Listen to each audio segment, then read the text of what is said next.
Hi friends, welcome back. तो friends, आज का वीडियो है 300 से ज्यादा चीनी सैनिकों को मारने वाले भारतीय सिपाही की कहानी, जसवंत सिंह रावत। तो चलो फ्रेंड्स, वीडियो शुरू करते हैं। पर उससे पहले अगर आप चैनल पर नए हो और आपने अभी तक सब्सक्राइब नहीं किया है तो नीचे जो है सब्सक्राइब का बटन, उसको क्लिक कर लो, साथ में बेल आइकन को, ताकि आपको हमारे सारे न्यू वीडियोस जैसे हम अपलोड करें उसका नोटिफिकेशन आपको मिल जाए। और वीडियो देखने के बाद वीडियो अच्छा लगे तो करना लाइक और शेयर करना ये वीडियो अपने फ्रेंड्स और फैमिली के साथ। तो चलो फ्रेंड्स, शुरू करते हैं आज का ये वीडियो। जसवंत सिंह रावत एक ऐसा नायक जिससे चीन आज भी डरता है और आज भी उसका सम्मान करता है, जिसने 1962 में भारत चीन युद्ध में चीनी सेना को पस्त कर दिया था। 15 जुलाई 1941 को गुलाम भारत के उत्तराखंड के पौड़ी में जन्मा यह सैनिक 1962 में स्वतंत्र भारत की रक्षा के लिए शहीद हुआ। गढ़वाल राइफल में भर्ती हुए इस सैनिक ने उत्तराखंड का नाम तो रोशन किया ही, साथ ही देश का नाम भी। अरुणाचल प्रदेश में जब यह युद्ध शुरू हुआ उस समय बॉर्डर पर गढ़वाल की 4थी बटालियन थी। उस समय तवांग पोस्ट पर बर्फ गिरी हुई थी और गढ़वाल राइफल के पास पर्याप्त सामग्री नहीं थी। जब गढ़वाल राइफल के जवान शहीद होने लग गए तो बटालियन को वापस बुला लिया गया, लेकिन गढ़वाल राइफल के राइफलमैन जसवंत सिंह वापस नहीं लौटे और लगातार 72 घंटे तक लड़ाई लड़ी और चीन के 300 से भी ज्यादा सैनिकों को ढेर किया। सैनिक तिरंगे को फहराकर वापस आता है या तिरंगे में लिपटकर, लेकिन यह तो तय है वो वापस जरूर आएगा। भारतीय सेना से सिर्फ 2 ही लोग मिलने आते हैं, एक या तो वो हमारे बहुत अच्छे दुश्मन होते हैं या फिर बहुत अच्छे दोस्त। जवानों को इस बात का अफसोस है कि अपने देश पर जान देने के लिए सिर्फ एक ही जीवन मिलता है। हमारा तिरंगा इसलिए नहीं फहराता कि हवा चल रही होती है, बल्कि हमारा तिरंगा उस जवान की आखिरी सांस से फहराता है जो हमारे देश के तिरंगे की खातिर अपने प्राणों को न्योछावर कर देता है।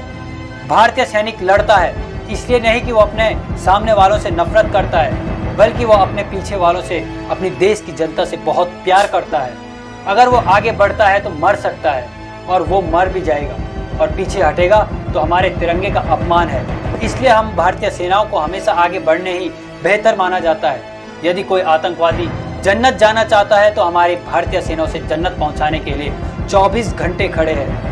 सेना पूरे दमखम से जीतने के लिए लड़ती है, क्योंकि जंग में कोई भी दूसरे स्थान पर नहीं आता है। आसमान में हजारों सितारों के होने से कई अच्छा जवानों के कंधे पर 2 सितारे हैं, लेकिन कहते हैं कि घर का भेदी ही लंका ढाए। वही वह जसवंत सिंह के साथ। BHBC आपको ऐसे जवान के बारे में बता रहा है जिसे शायद कम ही लोग जानते होंगे। बाबा जसवंत सिंह ने अलग अलग जगहों पर अपनी राइफलें तैनात की थी और इस अंदाज में फायरिंग करनी शुरू की कि मानो वहां बहुत सारे सैनिक हों। उनका साथ देने के लिए वहां 2 लड़कियां नूरा और शीला थी। ये लड़कियां बाबा जसवंत के लिए राशन की सप्लाई करती थी। बाबा जसवंत सिंह को पकड़े जाने को लेकर भी किंवदंतियां हैं। कोई कहता है कि नूरा के पिताजी ने उनके साथ विश्वासघात किया, और दूसरी किंवदंती यह है कि चीनी सैनिकों ने नूरा को पकड़ लिया था। और कहा जाता है कि चीनी सैनिकों को जब यह बात पता चली कि वहां बहुत सारे फौजी नहीं बल्कि एक अकेला फौजी है, तो उन्होंने जसवंत सिंह को चारों तरफ से घेरना शुरू कर दिया और जसवंत सिंह को पकड़ लिया। बाबा जसवंत सिंह के मारे जाने पर भी अनेक किंवदंतियां हैं। पहला यह कि उन्हें टेलीफोन के तार पर लटकाया गया, और दूसरा यह कि जसवंत सिंह का गला काटकर चीनी सैनिक अपने साथ ले गए। तीसरी यह कि जसवंत सिंह ने अपने आप को गोली मार दी थी, लेकिन जहां पर जसवंत सिंह ने अपने प्राणों की आहुति दी उस जगह को आज जसवंतगढ़ कहा जाता है। पहले इनके साथ विश्वासघात किया गया और इनके ऊपर विश्वासघात का आरोप भी लगाकर इन्हें भगोड़ा घोषित कर दिया गया था, क्योंकि जहां जसवंत सिंह को मारा गया वहां उनका पार्थिव शरीर नहीं मिला, क्योंकि चीनी सेना उनका सर धड़ से अलग करके अपने साथ ले गई थी। ऐसा सैनिक जिसे शायद बहुत ही कम लोग जानते हो और बहुत कम लोगों ने इनके बारे में सुना होगा, लेकिन सबसे बड़ी बात है कि 1962 में शहीद होने के बाद जब भारत सरकार को इनका पार्थिव शरीर नहीं मिला तो भारतीय सरकार ने इन्हें भगोड़ा घोषित कर दिया। सेना इनके कोर्ट मार्शल की तैयारी में थी और उस समय प्रधानमंत्री पंडित जवाहरलाल नेहरू हुआ करते थे। जब यह बात चीन को पता चली तो चीन ने इनकी प्रतिमा बनाकर भारत सरकार को सौंपी और इनका मंदिर है जिसे जसवंतगढ़ के नाम से जाना जाता है। आइए देखते हैं जसवंतगढ़ की एक रिपोर्ट। स्मारक का मुख्य केंद्र गुवाहाटी से तवांग जाने के रास्ते पर लगभग 12,000 फीट की ऊंचाई पर बना।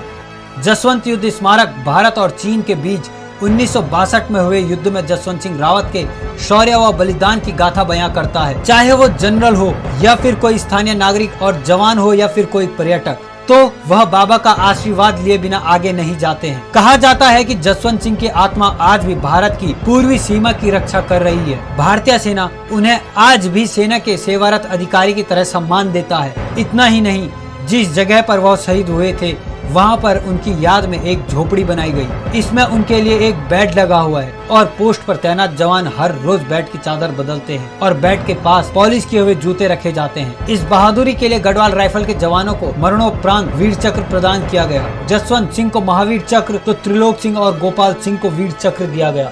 जसवंत सिंह के मारे जाने के बाद भी उनके नाम के आगे न तो शहीद लगता है और न ही स्वर्गीय। ऐसा इसलिए क्योंकि सेना का यह जाबाज जवान आज भी ड्यूटी करता है।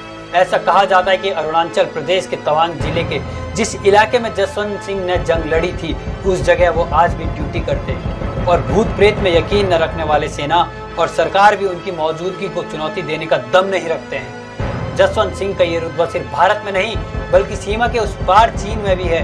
हर दिन उनका जूता पॉलिश होता है, लेकिन जब रात में जूते को देखा जाता है तो ऐसा लगता है जैसे जूता पहनकर कोई कहीं गया होगा।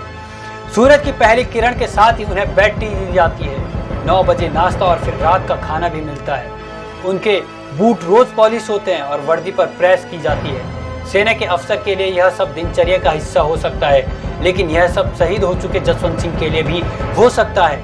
इसके बाद भी उन्हें जीवित सैनिक की तरह सम्मान दिया जाता है। बाकायदा उनका मंदिर है जिसमें रोज पूजा अर्चना होती है। ऐसा भी कहा जाता है कि शहीद हो चुका यह सैनिक आज भी चीन बॉर्डर पर पहरा देता है।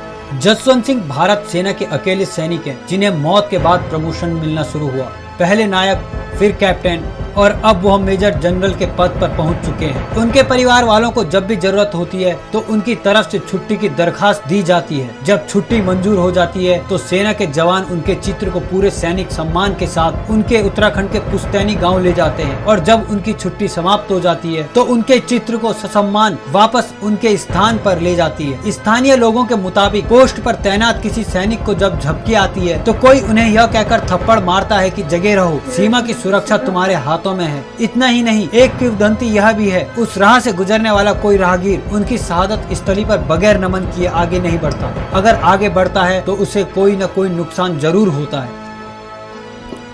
ऐसे अनेक सपूत हैं जो देश के लिए शहीद हुए और देश का मान सम्मान भी इन पर ही टिका हुआ है। लेकिन ऐसे इंसान जिसने 72 घंटे तक देश की अकेले सेवा की, लेकिन कोई इन्हें याद नहीं करता। आज भी इनका परिवार भारत सरकार से यही गुजारिश कर रहा है कि इन्हें महावीर चक्र नहीं बल्कि परमवीर चक्र मिलना चाहिए। न जाने ऐसे कितने जवान हैं जो शहीद होते आ रहे हैं और आज भी बॉर्डर पर शहीद हो रहे हैं। एक बॉर्डर को एक जवान से अच्छा कोई नहीं समझता और एक जवान को उसके परिवार वालों से अच्छा कोई नहीं समझ सकता। जो हालात आज जम्मू कश्मीर में है उसे देख के लगता है कि स्थिति कभी नहीं सुधरने वाली है। ऐसे अनेक जवान हैं जो देश के लिए अपने प्राणों की आहुति देने में चूके भी नहीं है। भारत माँ के इन वीर सपूतों को हमारा सत सत नमन। तो फ्रेंड्स, इनके बारे में मैंने पहले भी सुना हुआ है, पर कुछ चीजें जो नहीं पता थी वो इस वीडियो के थ्रू पता चली और उसको सुन के तो बहुत ही हुआ। एक जो बात बता रहे थे कि उनको पहले सोचा जा रहा था कि वो जो है ट्रेटर हैं और उसके लिए उनको कोर्ट मार्शल और उनके ऊपर एक्शन भी लिए जा रहे थे। वो सुन के बहुत दुख हुआ कि देखो, एक हमारे सोल्जर जो है उन्होंने शहीद हो गए। मैं तो ये सोच रही थी कि आप ऐसा सोच क्यों कैसे सकते हो, जब सबको ऑर्डर दिया पीछे जाने का और वो रुके हैं, वही प्रूफ इनफ है कि वो अपनी कंट्री के लिए वो कैसे पीछे भाग, उसके बाद वो ट्रेटर बन सकते हैं। और जैसे उन्होंने बताया कि उन्होंने सबको मारने की लिए पूरी वो जो गन्स थी अलग अलग जगह पे लगा के और इस टाइप से किया जैसे कि एक नहीं बहुत सारे सोल्जर्स हैं। तो वो तो ब्रेवरी दिखती है। अगर आप वहां जाओ तो आपको क्या वहां पे अलग अलग वो गने नहीं दिखेंगी जिससे आपको पता चलेगा कि वो ट्रेटर नहीं है। और जस्ट बिकॉज उनकी जो बॉडी है उसमें साथ में सिर नहीं है तो उससे मेरे ख्याल से उनको पता नहीं चल रहा होगा उन्हीं की है कि नहीं, पर वो भी अलग बात है क्योंकि हर की यूनिफॉर्म में नाम या कुछ तो आइडेंटिफिकेशन नहीं, उनको मेरे ख्याल से जहां पे पोजीशन थी वहां पे शायद बॉडी नहीं मिली थी। तो बेसिकली ये कह रहे थे कि 3 तरीके थे। एक ये था कि उनका गला काट के चीनी ले गए, दूसरा ये था कि उन्होंने अपने आप को गोली मारी, और तीसरा ये था कि वो जो टेलीफोन की वायर है उससे लटकाया। बट मुझे जहां तक पता है, हमने पहले भी कुछ वीडियोस किए थे और शायद मूवी भी देखी थी कोई, मुझे तो उसमें लगता है कि उन्होंने लास्ट में अपनी जान ले ली थी कि जो सोल्जर्स हैं, जो एनिमी है, एनिमी उनसे कुछ निकलवा ना लें। और दूसरी बात ये थी कि उन्होंने बहुत सारी रखी हुई थी राइफल्स और अरेंजमेंट किया था और फाइट करे थे अकेले। तो ये मुझे लगता है एक वर्जन है। मुझे नहीं लगता कि चाइना वाले आपको बताएंगे क्या हुआ था, मगर ये हमारा अपना वर्जन है कि हमारे ब्रेव सोल्जर ने जो किया था। और ये बहुत अच्छी बात है कि उनका श्राइन बनाया। और ये भी लोग कहते हैं कि अगर कोई सो रहा है तो कुछ होता है। ये बहुत अच्छी बात है कि उनका वहां पे आपने मंदिर बनाया टाइप का, कि वहां पे आप अपने रिस्पेक्ट्स पे कर सकें। ये भी बात पॉसिबल है कि वो अभी भी देखभाल कर रहे हैं। वो पॉसिबल है कि एक कोई मतलब पावर है एनर्जी की, एक पावर है जो पावर देखभाल करी है, वो पॉसिबल है। तो ये कुछ बातें इसमें पॉजिटिव हैं, वो बहुत अच्छी बात है। और जो फैक्ट की एक हमारे सोल्जर ने 300 उनके मारे हैं, अमेजिंग है वो। आप पावर देखिए। और ये हमेशा हमें इस बात पे मतलब दुख होता रहेगा कि चाइना की वॉर में हम प्रिपेयर्ड नहीं थे। चाइना की वॉर में हम कम लोग थे, वो ज़्यादा थे। चाइना की वॉर में उन्होंने हमारा पार्ट ले लिया, इसका हमें हमेशा दुख रहेगा। और ये भी अभी कहते हैं कि अभी जो लद्दाख में फाइट हो रही है, जो दोकला में फाइट हुई थी, जो सिक्किम में हुई थी, उसमें इंडिया रेडी है बदला लेने के लिए कि तुमने जो किया था 1960s में, उसका बदला अब आएगा। यस फ्रेंड्स, तो सैल्यूट है हमारे इन हीरो को। और मैं तो कहूंगी कभी भी अपने सोल्जर के ऊपर शक या सवाल नहीं उठाना चाहिए, खासकर जब पता है कि वो जब बोला गया पीछे जाने को वो नहीं गया और वो वहीं पे रहा। वो इनफ प्रूफ है कि वो कंट्री के लिए वहां पे अपनी जान की बाजी लगा के भी वहां पे लड़ने को अकेला खड़ा रहा है। तो चलो फ्रेंड्स, चलते हैं, मिलेंगे नेक्स्ट वीडियो में बहुत ही जल्द। Till then take care and bye bye. तो अगर आप मेरे इस चैनल पे नए हो तो जल्दी से सब्सक्राइब के बटन को हिट करो और बेल आइकन को क्लिक करो, ताकि आपको मेरा जब नया वीडियो मैं लगाऊं आपको उसके बारे में जल्दी से पता चल जाए।